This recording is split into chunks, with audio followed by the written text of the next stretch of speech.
warahmatullahi wabarakatuh. Perkenalkan, kami dari kelompok 6 kelas 12 IPA 4 akan mempresentasikan hasil kerja kelompok kami. Sebelumnya perkenalkan, nama saya Nia Retno Demilah, nomor absen 26.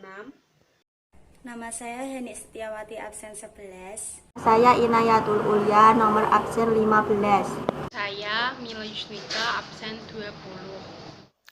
C. Perhitungan harga jual produk jasa. Metode penetapan harga produk secara teori dapat dilakukan dengan 3 pendekatan. Yang pertama, yaitu pendekatan permintaan dan penawaran, atau supply and demand approach. Dari tingkat permintaan dan penawaran yang ada, ditentukan harga keseimbangan, atau equilibrium price, dengan cara mencari harga yang mampu dibayar konsumen dan harga yang diterima produsen, sehingga terbentuk jumlah yang diminta sama dengan jumlah yang ditawarkan. Yang kedua, yaitu pendekatan biaya atau cost-oriented approach. Menentukan harga dengan cara menghitung biaya yang dikeluarkan produsen dengan tingkat keuntungan yang diinginkan, baik dengan markup pricing dan break-even analysis. Yang ketiga, yaitu pendekatan pasar atau market approach. Merumuskan harga untuk produk yang dipasarkan dengan cara menghitung variabel-variabel yang mempengaruhi pasar dan harga, seperti situasi dan kondisi politik, persaingan, dan sosial budaya. Perhitungan harga jual produk jasa ditentukan oleh faktor-faktor sebagai berikut. Yang pertama, standar upah atau gaji. Biasanya terkait sertifikasi profesi yang dimiliki. Yang kedua, tingkat kesulitan pekerjaan, seperti pada pekerjaan servis kendaraan, dan lain-lain. Yang ketiga, bahan atau suku cadang yang digunakan. Yang keempat, standar upah minimum tiap daerah. Lantas, apakah dampak apabila salah menentukan harga jual? Yang pertama, bisa jadi produk tidak laku karena kalah sama kompetitor. Yang kedua, bisa jadi perusahaan bisa merugi karena harga terlalu murah hingga tidak bisa menutup biaya-biaya yang dibutuhkan oleh perusahaan. Kemudian, bagaimanakah cara menentukan harga jual yang tepat? Dalam menentukan harga jual yang tepat, terdapat beberapa faktor dan pertimbangan yang tepat. Berikut beberapa pertimbangan dalam menentukan harga jual. 1.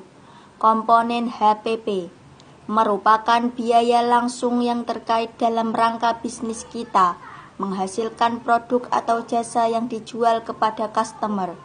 Komponen untuk menghitung HPP sebagai berikut: persediaan awal barang dagang, persediaan akhir barang dagangan, pembelian bersih. 2. Kompetitor. Ada baiknya bagi sebuah perusahaan untuk melakukan riset lapangan terlebih dahulu untuk melihat harga-harga produk yang ditetapkan oleh kompetitor yang ada di pasaran. Setelah mengetahui harga jual para pesaing tersebut, kita bisa menentukan harga jual produk yang sama dengan para kompetitor atau harga jual produk yang lebih tinggi sedikit namun perlu mengandalkan kualitas bahan baku yang terbaik. Namun bisa juga memilih harga jual produk yang lebih rendah sedikit namun dengan kualitas bahan baku yang rendah dan disertai dengan beragam variasi yang ditampilkan yang dibanding pesaing-pesaing lain hingga menarik perhatian konsumen. 3. Sensitivitas. Perlu juga sebagai pemilik produk, kita harus memikirkan sensitivitas dari produk yang akan dijual. Maksudnya adalah menganalisa atau mengukur kelayakan produk yang akan dijual. 5. USP, Unique Selling Proposition. USP adalah hal yang membedakan produk Anda dari para pesaing lainnya. Apa saja hal yang menjadikan produk Anda spesial? Anda harus bisa menemukan keunikan dan kelebihan dari produk yang Anda jual. Jadinya, Anda akan semakin mudah menentukan harga jual. Dalam bisnis atau usaha, dalam menentukan harga jual sebuah produk atau jasa tidak bisa asal-asalan. Diperlukan kecermatan dalam perhitungan harga jual produk atau jasa tersebut. Bagaimana cara menghitungnya? Perhitungan harga jual untuk suatu produk atau jasa bergantung pada besar biaya dan markup keuntungan yang diinginkan.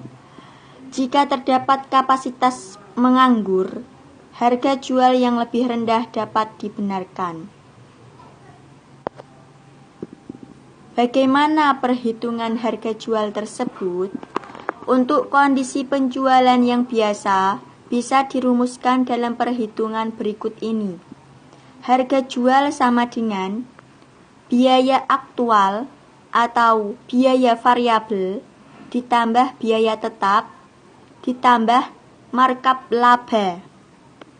Untuk kondisi penjualan yang khusus, dirumuskan perhitungan berikut ini.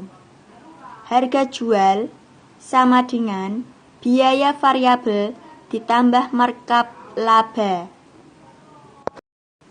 Usaha atau bisnis atau sebuah perusahaan boleh menerima suatu pesanan di bawah harga jual normal ketika terdapat kapasitas menganggur atau karena biaya tetap selalu konstan, selama masih ada margin kontribusi dari pesanan tersebut. Contoh, asumsikan bahwa biaya aktual atau actual cost suatu perusahaan untuk menghasilkan produk adalah $20. Perusahaan tersebut menginginkan profit markup sebesar 50% dari biayanya.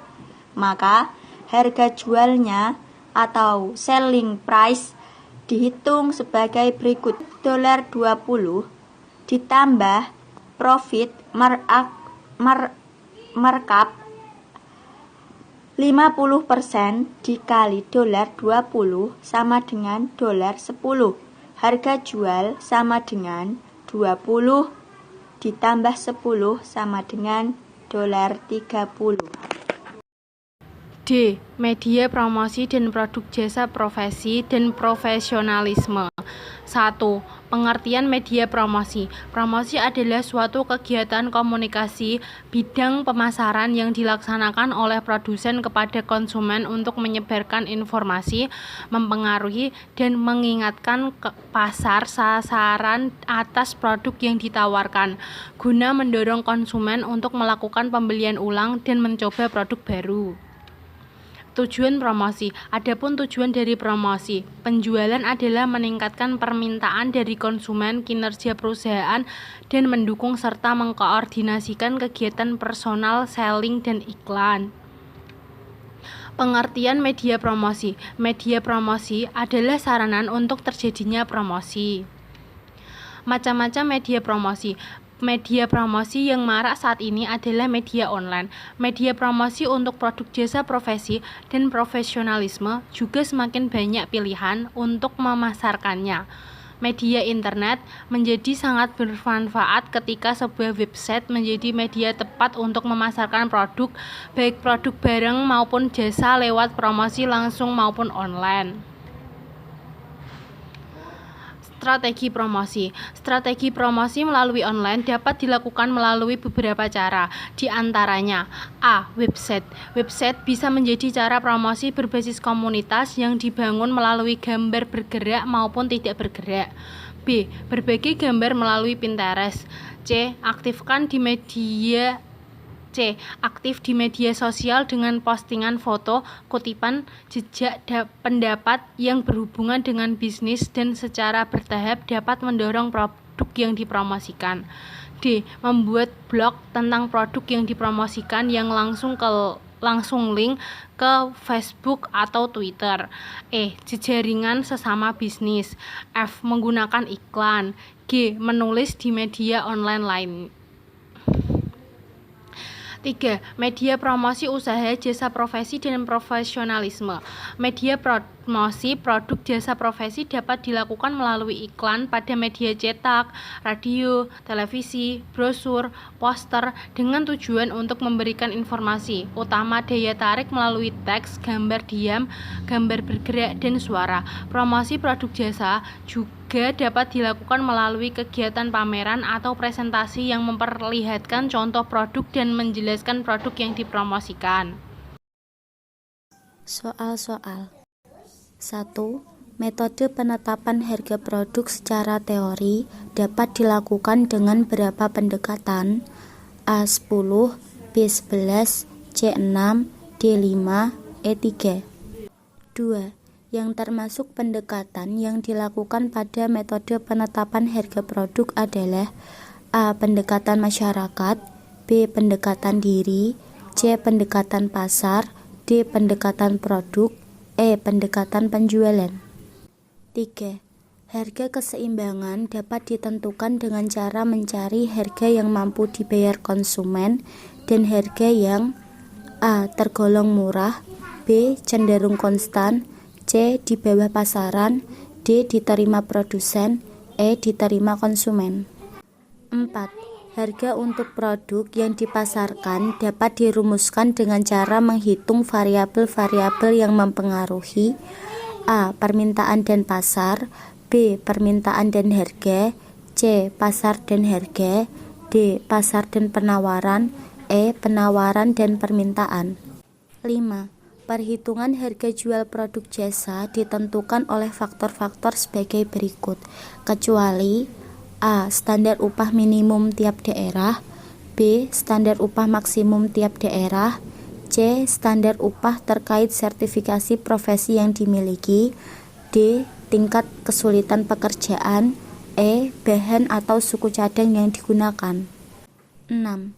Suatu kegiatan komunikasi bidang pemasaran yang dilaksanakan oleh produsen kepada konsumen untuk menyebarkan informasi, mempengaruhi, dan mengingatkan pasar sasaran atas produk yang ditawarkan guna mendorong konsumen untuk melakukan pembelian ulang dan mencoba produk baru disebut A. Pemasaran, B. Permintaan, C. Penawaran, D. Promosi, E. Penjualan.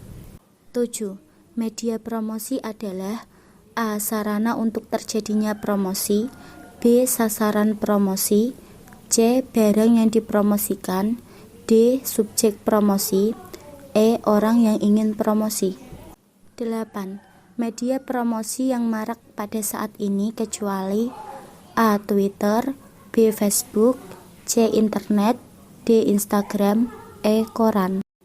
9. Strategi promosi melalui online dapat dilakukan melalui beberapa cara, kecuali A. Membuat blog tentang produk yang dipromosikan, B. Jaringan sesama bisnis, C. Menggunakan iklan, D. Menggunakan buklet, E. Berbagi gambar melalui Pinterest. 10. Pernyataan di bawah ini yang merupakan pertimbangan pemilihan media promosi cetak adalah A. Khalayak sasaran yang ingin dituju, B. Nama produk, C. Kemampuan produksi, D. Pendapatan perusahaan, E. Potensi pasar yang tersedia. Sekian dari kelompok kami. Apabila ada kesalahan dalam penyampaian materi maupun pengucapan, kami mohon maaf sebesar-besarnya. Wassalamualaikum warahmatullahi wabarakatuh.